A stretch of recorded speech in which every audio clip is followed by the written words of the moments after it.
Truth, I whispered to myself as I stared at the evidence folder on my laptop screen, is sometimes the most painful gift. The morning fog hung low over the lake, wrapping the old wooden dock in a ghostly embrace as I sat in my father's Adirondack chair, waiting for the courage to press send. The email was addressed to my father, detailed evidence of my ex-boyfriend's elaborate investment fraud, complete with bank statements, threatening messages, and testimonies from other victims. At 42, I'd spent a lifetime being the good daughter, the one who kept quiet, who accommodated, who forgave. But something had changed yesterday when I opened that family group chat and saw them all. My mother Elizabeth, my sister Samantha, my father George, and David, my ex-boyfriend who had ghosted me after borrowing $50,000, raising champagne glasses at Venenza's restaurant for my father's 70th birthday celebration.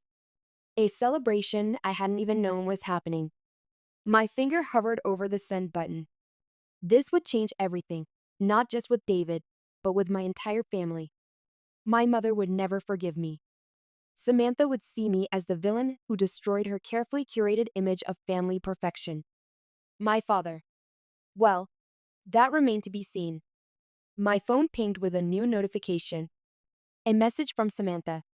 Nothing better than family time with the people who really matter.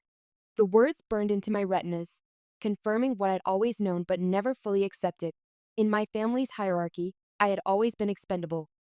I clicked send. Flashback the discovery. 3 days earlier, I was in my home office, finalizing a children's book illustration project when my phone chimed with a message. It was strange getting a notification from the family group chat. My mother typically preferred to contact me directly, keeping our conversations separate from the main family dialogue that usually flowed between her, my father, and Samantha. I opened the message, expecting some mundane announcement. Instead, I found myself staring at photos from Venenzo's, that upscale Italian restaurant downtown. There they all were, Mom, elegant as always in her pearl necklace. Samantha, perfectly coiffed. Dad, looking slightly uncomfortable in his suit. And David, my ex-boyfriend, who had disappeared 3 years ago after borrowing $50,000, was sitting at my family's table, his arm casually draped over the back of my sister's chair. Just a casual last-minute gathering, darling. My mother's text appeared almost instantly, as if she'd been watching, waiting for me to see the photos. You know how these impromptu things go. Impromptu. Right. I zoomed in on the wine bottle in the background, a 2015 Brunello di Montalcino, the exact wine I'd spent an hour researching when Dad called 3 weeks ago, asking for recommendations for a special occasion. A heaviness settled in my chest, not the sharp pain of fresh betrayal, but the dull ache of confirmation. This wasn't an oversight. This wasn't forgetfulness. This was intentional exclusion. I set my tablet pen down, my hand trembling slightly. At 42, I should have been beyond this, beyond feeling wounded by my family's calculated dismissals. Yet here I was, the teenage girl again, watching from the sidelines as Samantha received praise for achievements I was never given the opportunity to pursue. You're being too sensitive, Carol. My mother's voice echoed in my head, the refrain of my childhood. Not everything is about you. I closed the chat and tried to return to my work, but the illustrations, whimsical forest creatures meant for a children's story about belonging, now seemed to mock me with their vibrant community. When my phone rang an hour later, I knew without looking who it would be. "Anne," I said, answering my best friend's call, "can I come over tonight? After you close the shop?" At the bookstore, Anne's bookstore smelled of old paper and brewing tea, a scent that had come to represent safety to me over our 15 years of friendship. She was closing up when I arrived, flipping the sign on the door and drawing the blinds against the darkening evening. "Merlot or Cabernet?" she asked, pulling 2 glasses from beneath the counter without preamble. This was our ritual whenever one of us was in crisis: wine among books, truth among shelves. "Whichever's stronger," I replied, pulling out my phone. "I need to show you something." Anne studied the photos, her expression darkening as she swiped through them. "David? At your father's birthday dinner?" She looked up, eyes flashing with protective anger. "The same David who ghosted you after taking 50 grand? And they invited him, but not you?" I nodded, taking a long sip of the wine she'd poured. The very same. And isn't that? And peered closer at the photo. Yes, the restaurant Dad asked me about last month. The wine I spent an hour researching for him. I laughed, but there was no humor in it. Apparently, I'm good enough to be a personal wine concierge, but not good enough to be a dinner guest. And set her glass down with more force than necessary. Carol, this is beyond messed up.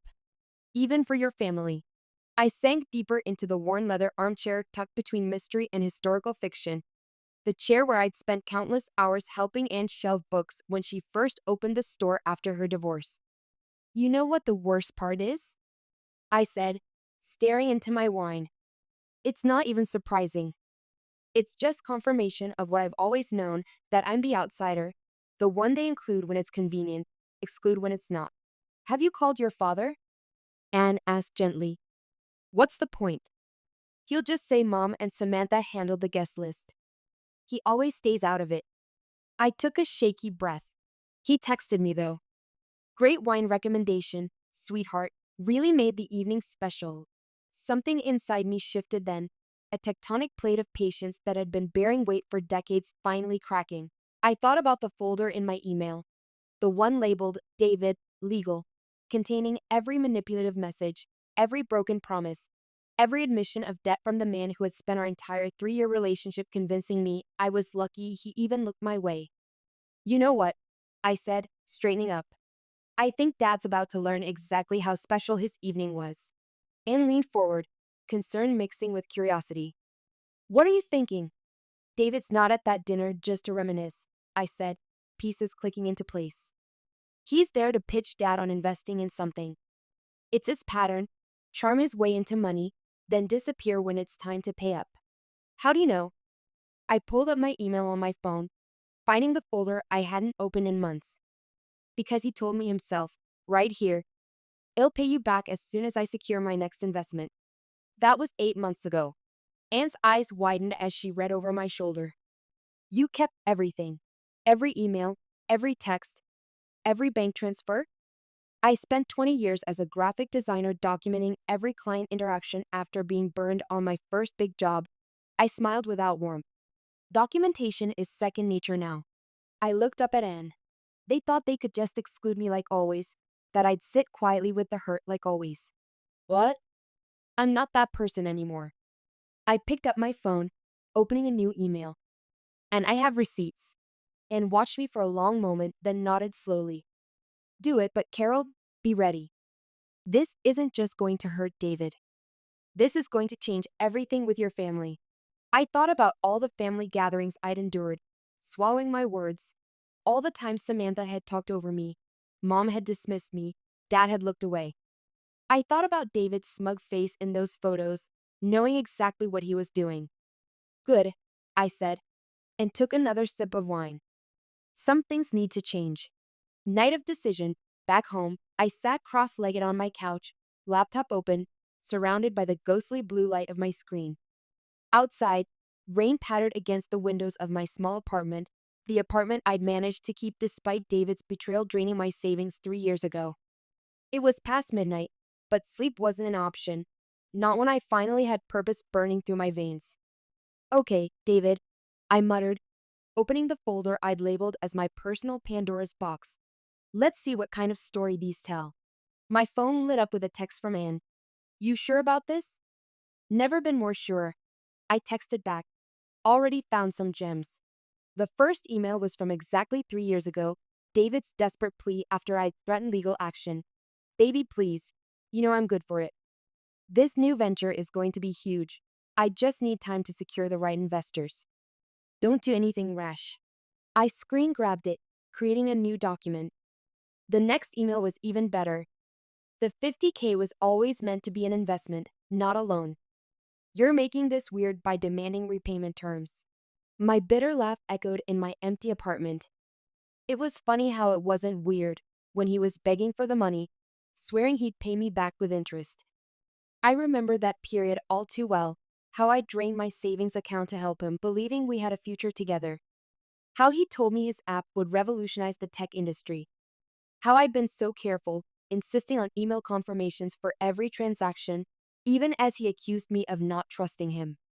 "You're always so uptight about paperwork, Carol," he complained. "Real relationships are built on trust, not paper trails." Ironic coming from a man who would later claim our investment agreement had no legal standing. Another message notification popped up. Samantha this time. I almost ignored it, but curiosity won out. "You're being really childish by ignoring mom's texts. It was just dinner. Stop making everything about you." I added her message to my growing file. Context matters, after all. The pattern was so clear now, laid out in chronological order.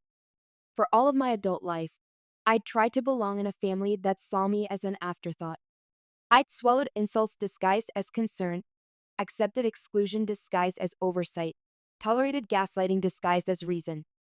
My phone rang, startling me. Dad's name lit up the screen. "Hey, sweetheart," he said when I answered. His voice had that slight slur that came with expensive wine. "Just wanted to thank you again for the wine recommendation. Really impressed everyone." Everyone, including David? The words slipped out before I could stop them. A long pause followed. "Ah, you saw the photos?" Hard to miss them with them all over the group chat. "Carol," he sighed, "you know how your mother gets about these things. David just happened to be in town and, save it, Dad." I pulled up another email from David, dated just 2 weeks ago, sent to an address I rarely check anymore. "Quick question," I said, interrupting whatever excuse my father was formulating. "Did he happen to mention a new tech venture? Something about revolutionary AI integration for medical diagnostics?" The silence on the other end was deafening. "How did you?" Because I have the same pitch in my inbox from 3 years ago, right after he ghosted me with $50,000 of my money. I kept my voice steady. "I'm sure he's changed. I'm sure this time it's totally legitimate. Carol, this is business. It's not personal."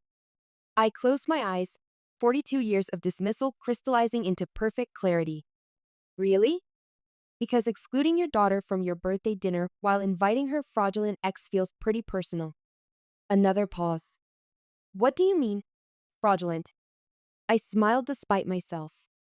"Check your email in the morning, Dad. I think you'll find some interesting reading material. What are you?" "Good night, Dad. Happy birthday."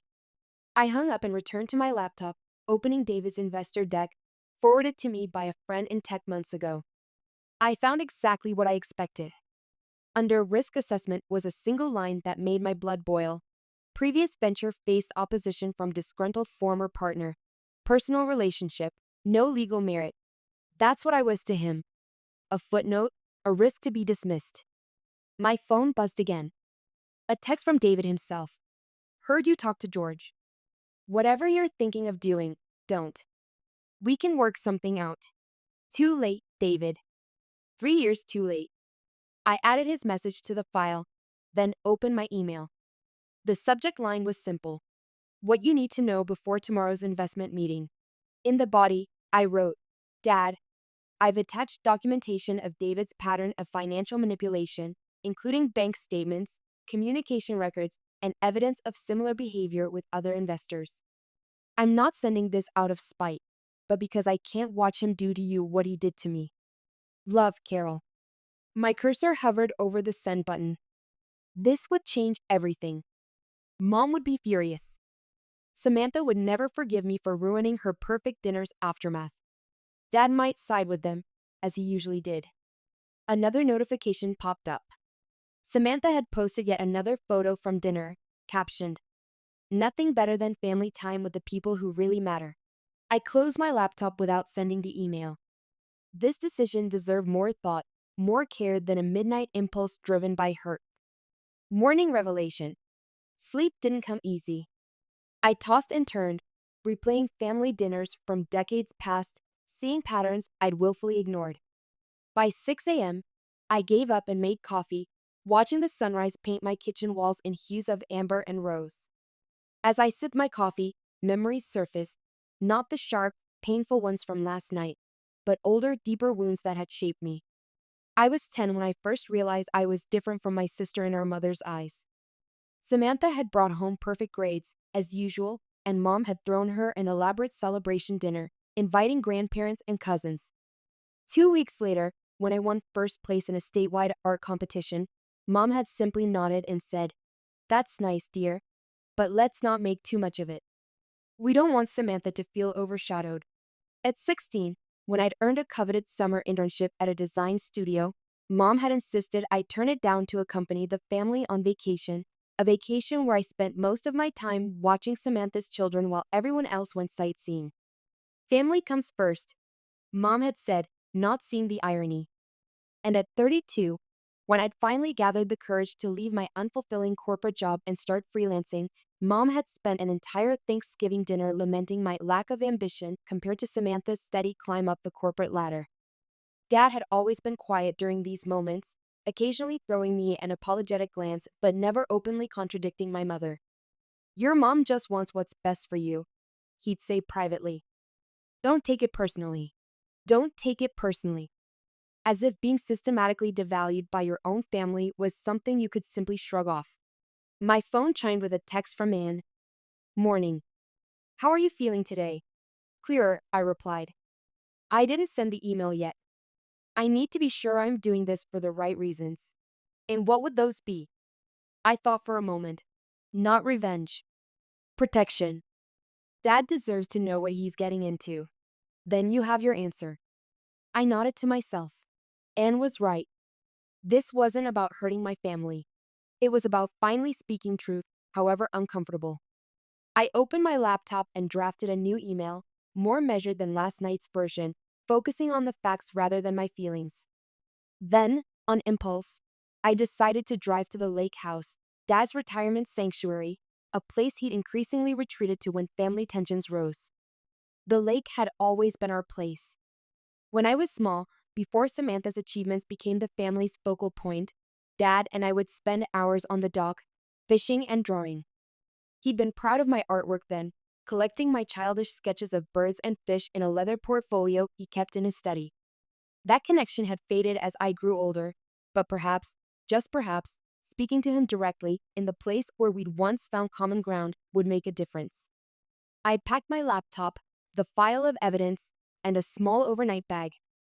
Then, taking a deep breath, I made the 2-hour drive to the lake, rehearsing what I would say.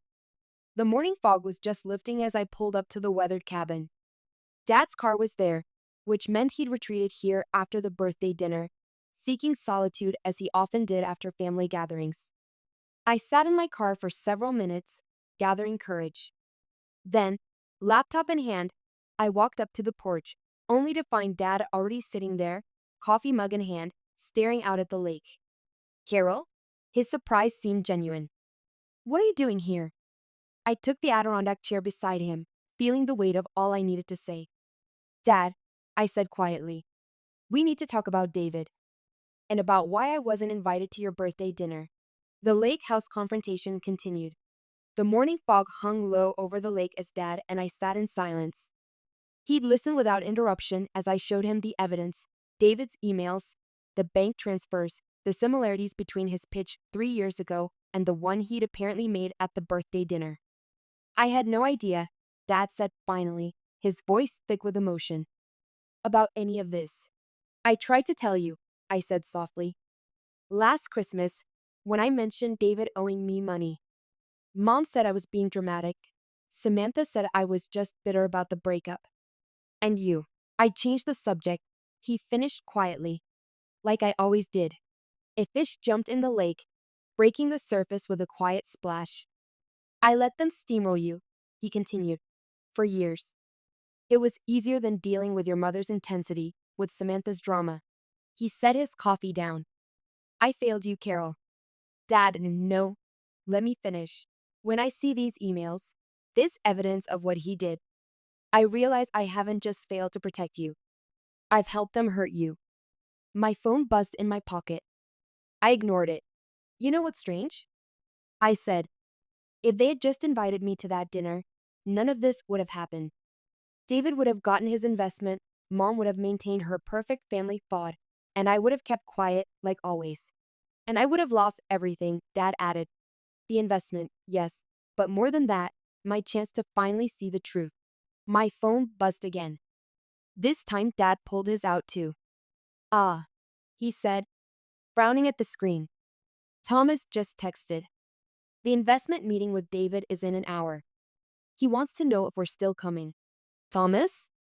Your lawyer friend? Dad nodded. I asked him to look over the proposal after dinner. Standard procedure. I hadn't decided to invest yet. I took a deep breath.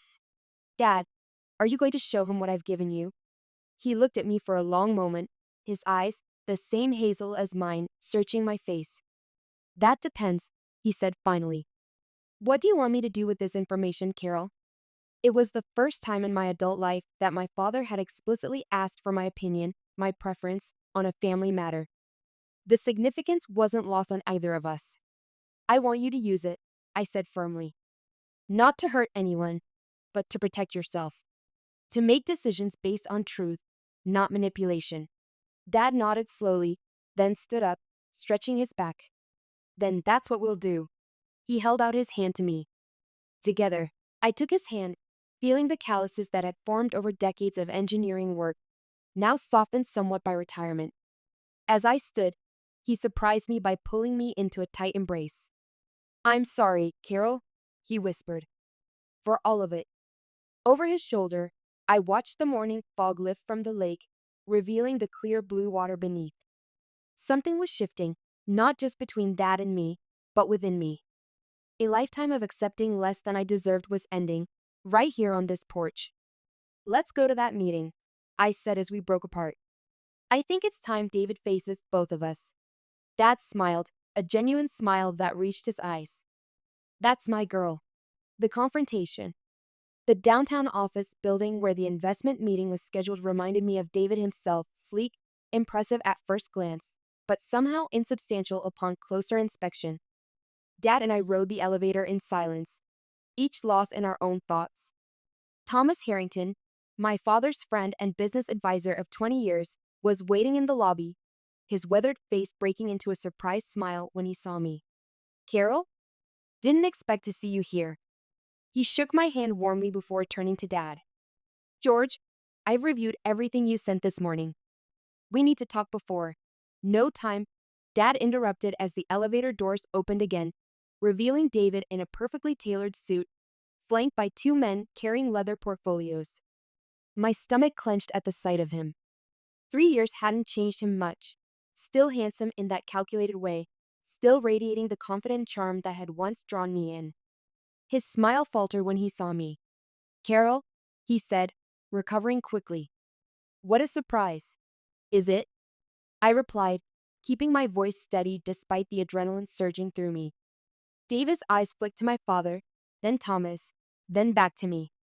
George, I thought this was a private meeting. My daughter has some valuable insights about your investment opportunity, Dad said, his tone pleasantly neutral even as his eyes hardened. Shall we go in? The conference room was all glass and chrome, with floor-to-ceiling windows overlooking the city. David's associates set up a projector while he made small talk with Dad, pointedly ignoring me. I took the opportunity to study him, trying to see what I'd once found so irresistible. Was it his confidence? His ambition? Or had I simply been flattered that someone so outwardly successful had chosen me? Carol? I blinked, realizing Thomas had asked me a question. I'm sorry. What? I asked if you'd like coffee before we begin. No, thank you. I'm fine. David cleared his throat. Well, if everyone's ready, I'd like to start by thanking George for this opportunity. Our medical diagnostics AI platform represents a revolutionary approach to. Actually, Dad interrupted. Before we get into the presentation, I have a few questions about your previous ventures. David's smile tightened almost imperceptibly. Of course, though I think you'll find my current proposal addresses any concerns. 3 years ago, I cut in. You pitched an almost identical product. You called it Metaskin then. David's eyes locked with mine, a flash of anger quickly concealed. Similar concepts, perhaps, but the technology has evolved significantly. Has it? I opened my laptop, turning it to face the room.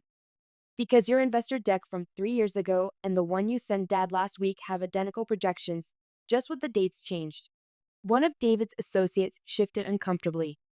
Carol, David said, his voice taking on that patronizing tone I'd once mistaken for affection. Business concepts evolve. The market wasn't ready then, but now, the previous venture you reference here, Thomas interjected, pointing to the risk assessment section of the proposal. The one you dismissed as having no legal merit, that involved Carol, didn't it? David's facade cracked slightly. This is inappropriate. George, I agreed to meet with you, not to be ambushed by your daughter's personal grievances. My personal grievance, I said evenly, is that you took $50,000 from me under false pretenses, then disappeared. My professional concern is that you're attempting to do the same to my father, only on a much larger scale. That's a serious accusation, one of David's associates said, frowning. It is, I agreed, and I have documentation to support it. I pulled up the emails, the bank transfers, the contract David had signed and later claimed wasn't binding. I also have evidence that you've done this to at least 2 other investors.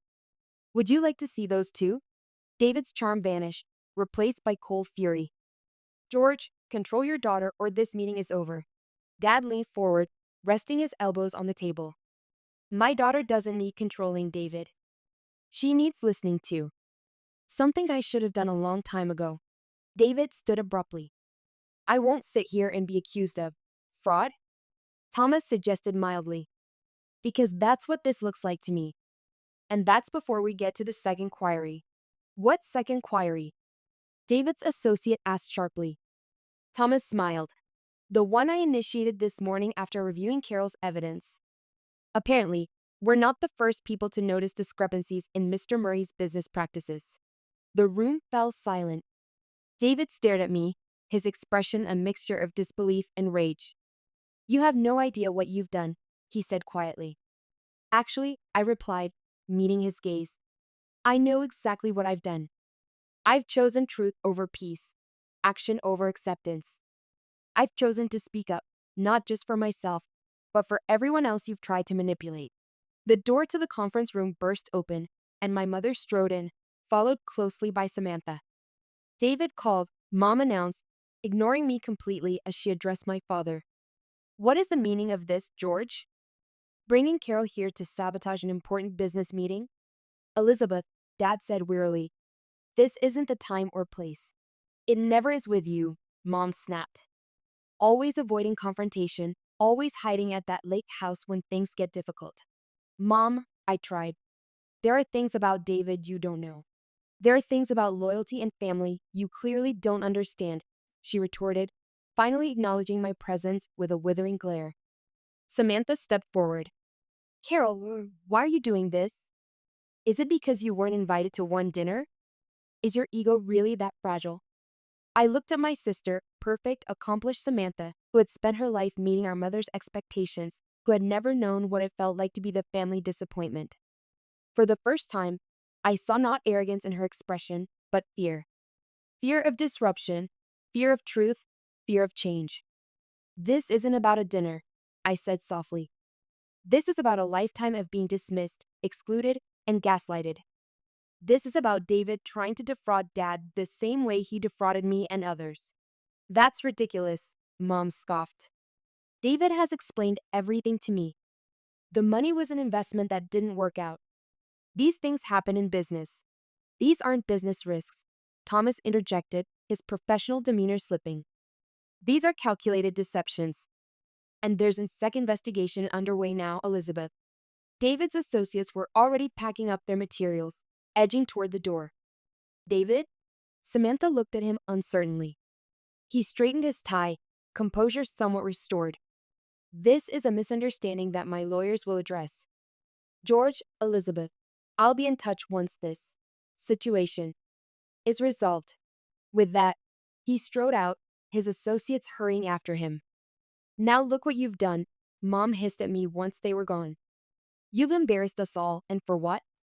Revenge? Not revenge, I said, closing my laptop. Protection. Truth. Dad stood up, gathering his papers. I think we're done here. Elizabeth, we'll discuss this at home. There's nothing to discuss, Mom said coldly. You've made your choice clear. Come on, Samantha. My sister hesitated, looking between our parents, then at me. Something flickered in her eyes. Doubt, perhaps, or the first glimmer of understanding.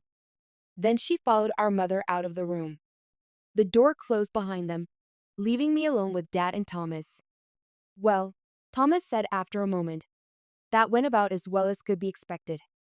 Dad ran a hand over his face, suddenly looking every one of his 70 years. I need some time to think, to process. I'm going back to the lake house for a while. Dad, I'm sorry.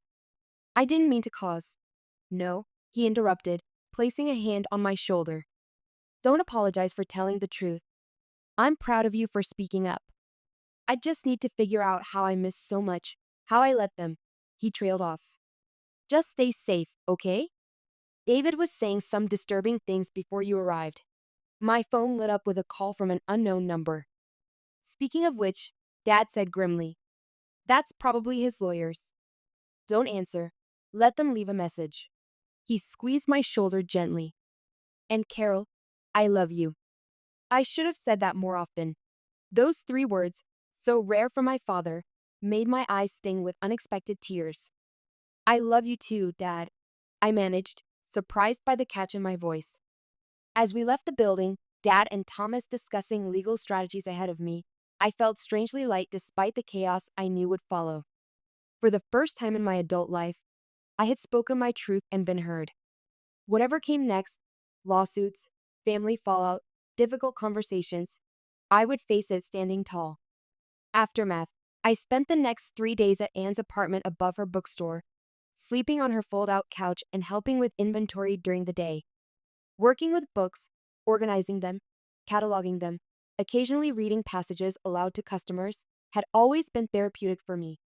There was something comforting about the concrete reality of printed words, so unlike the shifting sands of family narratives. Any word from your dad?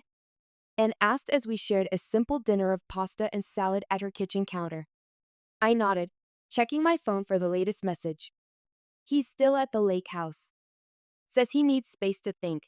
I set the phone down. My mother's filed for divorce, and nearly choked on her wine. What? Already?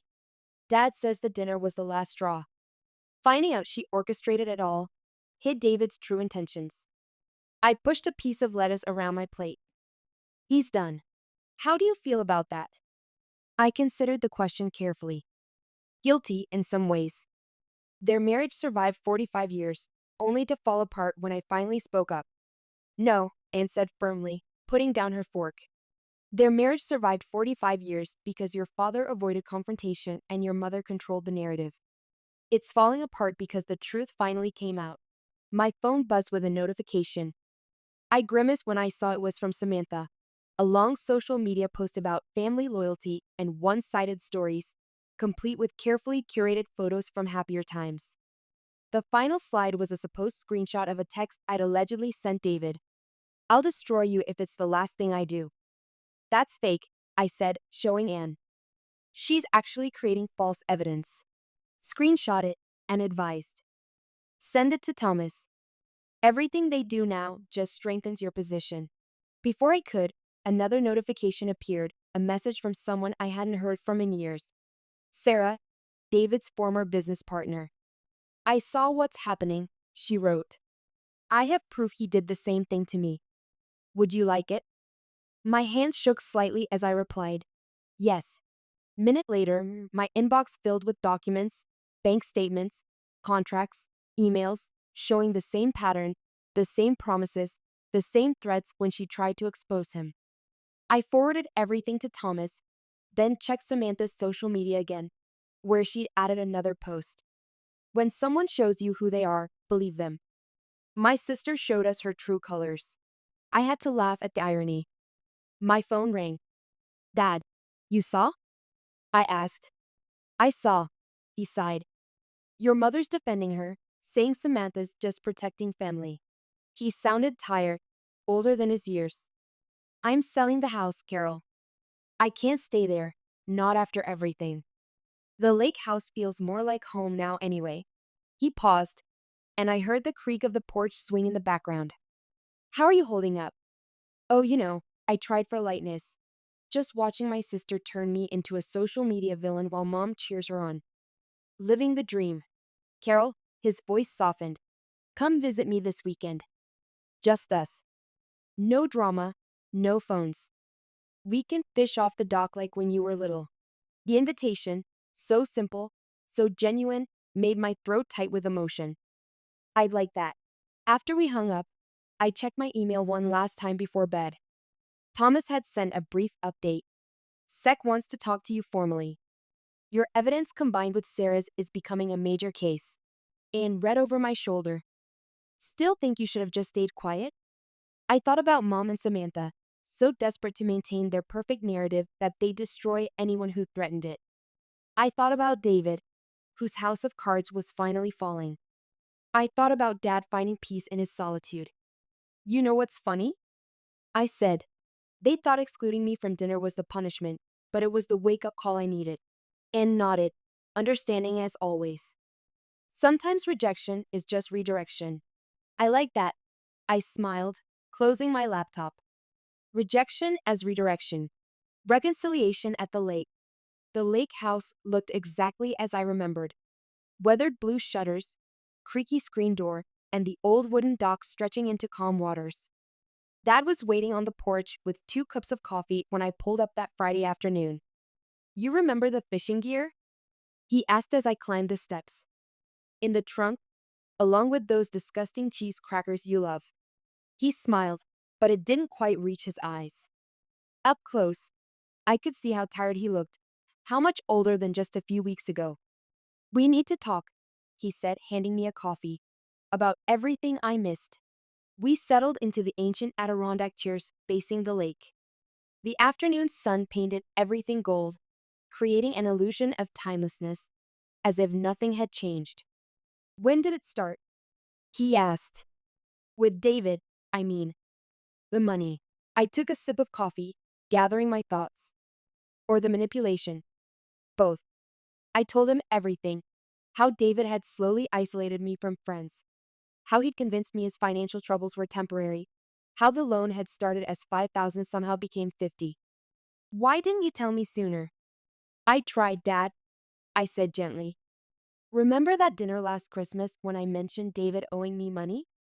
Mom said I was being dramatic. Samantha said I was just bitter about the breakup. You. I changed the subject. He finished quietly, like I always did. A fish jumped in the lake, breaking the surface with a quiet splash. I let them steamroll you, he continued, for years. It was easier than dealing with your mother's intensity, with Samantha's drama. He set his coffee down. I failed you, Carol. I started to protest, but he held up a hand. Let me finish. When I saw those emails you sent, saw the evidence of what he'd done, I realized I hadn't just failed to protect you, I'd helped them hurt you. He rose from his chair and disappeared into the house, returning moments later with a worn leather portfolio I hadn't seen in decades. I kept everything, he said, placing it in my lap. Every drawing, every sketch, from the time you were 5. I opened the portfolio with trembling hands. There they were, my childhood drawings, carefully preserved. Birds with impossible plumage, fish with smiling faces, wobbly landscapes of the lake and dock. And later pieces too, high school assignments, college projects, even a few professional sketches from my early career. You saved them all, I whispered, stunned. I was proud of you, Dad said, his voice rough with emotion. I still am. I let your mother's voice drown out my own. She always said you needed to be practical, to focus on stability. I knew she was wrong, but I never said so. Not where it counted. He reached into the portfolio and pulled out a small watercolor I'd done at 17, a precise rendering of the lake house at dawn, the colors bleeding gently into one another. This one, he said, tapping the painting. This is how I always think of this place. How you saw it then. How I see it now. I looked at my father, really looked at him. The strong, silent man who had always seemed slightly removed from family drama, who had retreated to his workshop or this lake house whenever conflict arose.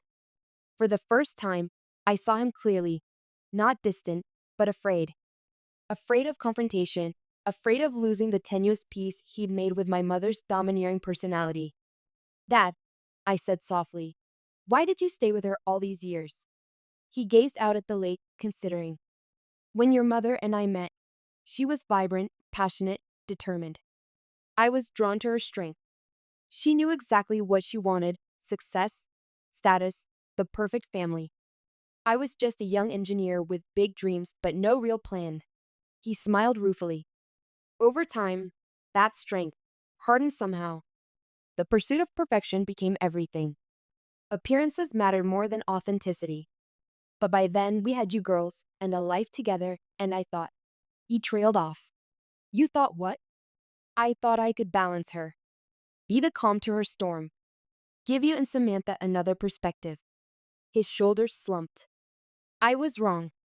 By saying nothing, I endorsed everything. I reached over and took his hand. You're speaking now. Too little, too late. No, I said, thinking of all the alternate versions of this story. The one where I stayed quiet, the one where I gave in to their narrative, the one where nothing ever changed. I think it's right on time. Sisters' confrontation. The following Tuesday, I sat in a quiet corner of Maple Coffee House, my hands wrapped around a mug of tea, waiting for Samantha. I'd been surprised when she texted, asking to meet. Her social media campaign against me had abruptly stopped 3 days ago, replaced by complete silence, unusual for my normally vocal sister. The bell above the door chimed. Samantha walked in, and I almost didn't recognize her. Without her usual perfect makeup and carefully curated outfit, she looked different, softer somehow, more like the sister I remembered from childhood. I ordered your usual, I said as she sat down across from me. Hazelnut latte, extra shot. Surprise flickered across her face. You remembered. She wrapped her hands around the mug, staring into it as if it held answers to questions she hadn't yet asked. I just came from Mom's. How is she? Still in denial. She's convinced David was framed, that you manipulated everyone. Samantha's gaze remained fixed on her coffee. She wanted me to help her start a fundraiser for his legal fees. She looked up then, meeting my eyes directly. And I said no. For the first time in my life, I told her no. I sat back, genuinely stunned. She didn't take it well. That's putting it mildly. A ghost of a smile touched Samantha's lips. The thing is, Carol, her voice cracked slightly. Watching her spiral, seeing how she twists reality to fit her narrative, it made me realize I was becoming just like her. The social media campaigns, the fake screenshots, the constant performance of perfection. It's exhausting, isn't it? I offered quietly. God, yes. She pulled out her phone, showing me her profile.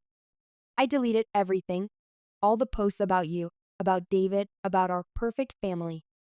It felt freeing. My own phone lit up with a text from Dad. Moving trucks at the house today. Your mother's leaving. I showed it to Samantha. Good, she said firmly. To my surprise, there was no defensiveness, no rush to our mother's side. Maybe without her influence, we can. She hesitated, suddenly uncertain. Can what? We can try to be real sisters again. If you want. The barista brought our pastries, chocolate croissants, a childhood favorite we used to share on rare family outings when Mom was in a particularly good mood.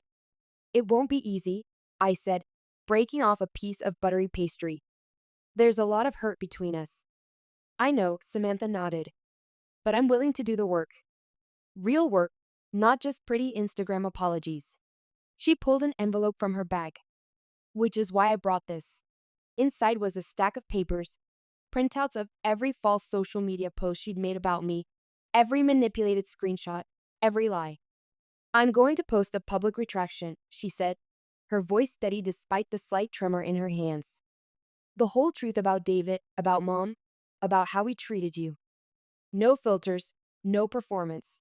You don't have to do that, I protested, thinking of the social backlash she would face.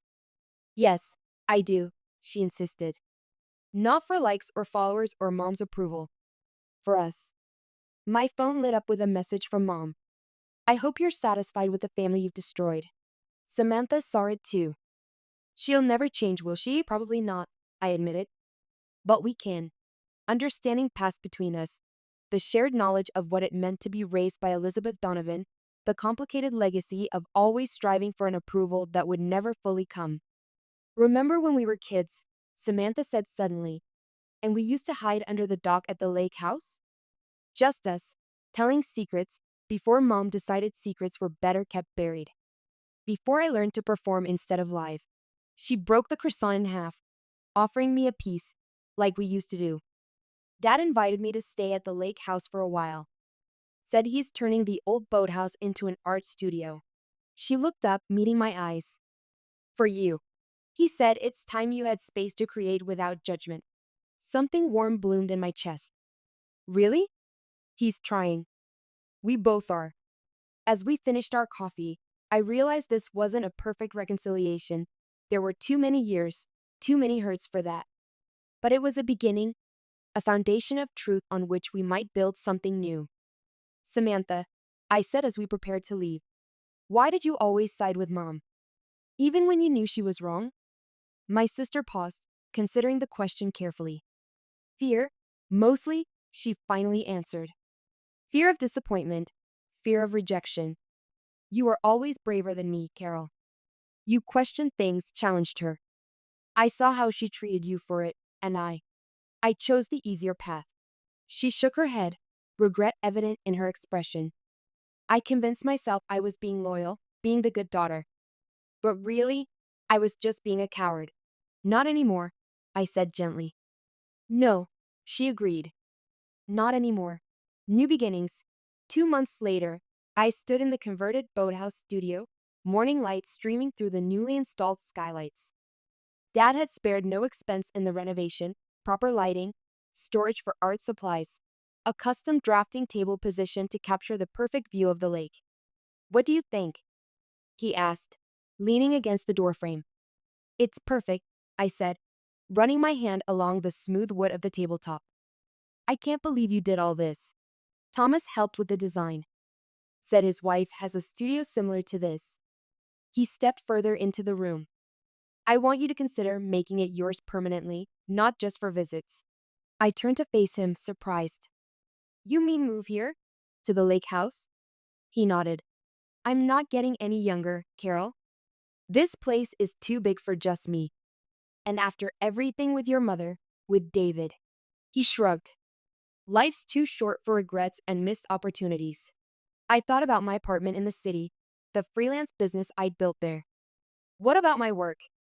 You can work from anywhere these days, can't you? And the guest cabin could be converted into a proper office if you need more space. The idea took root immediately, living here, by the lake that had always represented peace to me, close to Dad but with independence. Starting fresh, without the shadow of past disappointments hanging over me. I'll think about it, I promised, though in my heart, the decision was already made. My phone chimed with a message from Anne. Package arrived. The illustrations look amazing. Publisher wants to talk contract for a series. I smiled, showing Dad the message. The children's book project that had been just a side gig had blossomed into something more significant, a series about a young girl discovering her voice through art. Congratulations, Dad said, genuine pride warming his voice. I always knew you had it in you. From outside came the sound of a car door closing. That'll be Samantha, Dad said, checking his watch. She's bringing lunch from that deli in town. Over the past 2 months, my sister and I had begun the careful work of rebuilding our relationship. Not as the people our mother had tried to make us, but as the women we were becoming on our own terms. It wasn't always easy. Decades of competition and comparison didn't disappear overnight. But it was honest, and that honesty felt like freedom. As we walked back to the main house, Dad pointed to the dock. Remember when you two used to hide under there? Your mother always wondered what you were doing. Plotting world domination, obviously, I laughed. I believe it, he chuckled. You were always the dreamer, and Samantha was always the planner. Perhaps that was why reconnecting with my sister felt possible now. We were no longer being forced into the roles of the practical one and the creative one. We could just be Samantha and Carol, sisters with differences and similarities, strengths and weaknesses, a shared past, and potentially a shared future. Samantha was arranging sandwiches and salads on the porch table when we approached. Perfect timing, she called. I got your favorite, turkey and avocado on sourdough. No rabbit food? I teased, referring to her usual strict diet. She grinned, holding up a decidedly undiet-friendly potato salad. Life's too short. Besides, I'm not performing for anyone's benefit anymore. As we ate, conversation flowed more easily than it had in years. Dad told stories about his early days as an engineer. Samantha shared updates on her children's college experiences, and I talked about the book series. Mom called yesterday, Samantha said during a lull. She's moved to Arizona with her sister. Dad nodded, unsurprised. Janet always encouraged her worst tendencies. She asked about you, Samantha told me. Well, not directly. She wanted to know if your father is still enabling Carol's childish behavior. I laughed despite myself. Some things never change. No, Dad agreed. They don't. But we do. We have. Later, as evening settled over the lake and fireflies began to dance along the shoreline, I took my sketchbook to the dock. The soft lapping of water against wood created a peaceful rhythm as I drew. Not for a client, not for a project, just for myself. Footsteps on the dock announced Samantha's approach. She sat beside me, watching silently as I sketched the lake house at twilight, lights glowing warmly from within. I have a confession to make, she said after a while. I was always jealous of your talent. I looked up, surprised. What? Your ability to create something from nothing, to see beauty and capture it. I envied that. That's ironic, I admitted. Because I always envied your confidence, your certainty. You always seemed to know exactly who you were and what you wanted. I was playing a part, she said softly. The role Mom wrote for me. I'm only now figuring out who I actually am. How's that going? She smiled ruefully. Terrifying. Liberating. Both. We sat in companionable silence as darkness fell completely, the stars reflected in the still water before us. Samantha said eventually, I think this is the first time in my life I'm not worried about what happens next. I'm just here, present. I nodded, understanding exactly what she meant. For so long, both of us had been defined by our mother's expectations, by our resistance to or compliance with her vision. Now, freed from that framework, we were discovering who we might become. The journey ahead wouldn't be easy. There would still be difficult days, old patterns to break, new boundaries to establish. Mom would likely never change, never acknowledge her role in our family's dysfunction. David's legal troubles would continue to generate occasional headlines and unwelcome reminders. But sitting there on the dock with my sister, with Dad reading peacefully on the porch behind us, I felt a profound sense of rightness. Not because everything was perfect. It wasn't, and never would be. But because it was true. We were living in truth now, messy and imperfect as it might be. Later that night, as I prepared for bed in what had once been my childhood room, I found myself thinking about that fateful group chat that had started it all, the discovery of my exclusion from Dad's birthday dinner. What had seemed like the ultimate rejection had become, ironically, the catalyst for the most authentic connections I'd ever experienced with my father and sister. The family I'd always longed for had emerged, not from pretense and performance, but from the ruins of those very facades. I took out my phone and texted Samantha. Dad's making his famous terrible chili tomorrow. Want to help me tell him how awful it is? Her response came quickly. Only if we can hide under the dock after. I have more truth to tell this time. When I smiled, it reached all the way to my heart.